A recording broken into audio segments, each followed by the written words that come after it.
Welcome back, everyone.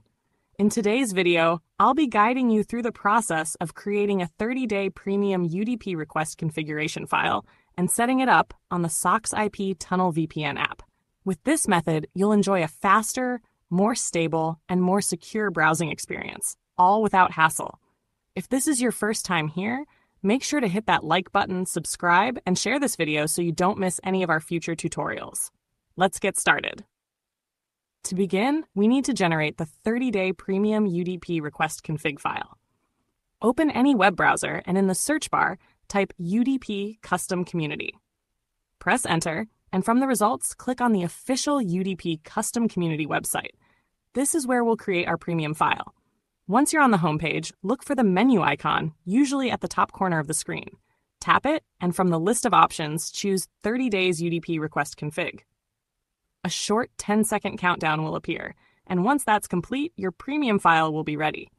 Tap the link, hit the download button, and save the file to your device's download folder. Now let's move on to setting up the file inside the SocksIP Tunnel VPN app. If you don't already have the app, open the Google Play Store, type SocksIP Tunnel VPN, and install it. After installation, open the app. On the main screen, tap the three dots in the top right corner to access the drop-down menu. Select Import/Export, then tap the Import button. This will take you to your Downloads folder.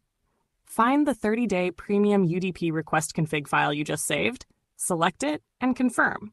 The file will be imported instantly. With the config file loaded, you're ready to connect. On the app's homepage, simply press the Start button. Within seconds, your connection will be established, giving you access to a secure and high-speed network powered by your premium config. And that's it! You've now created and set up a 30-day premium UDP request config file on SocksIP Tunnel VPN. It's a quick and reliable way to unlock secure browsing with premium speed. If you found this tutorial useful, don't forget to like, subscribe, and share it with friends who might need this setup. Thanks for watching, and I'll catch you in the next video.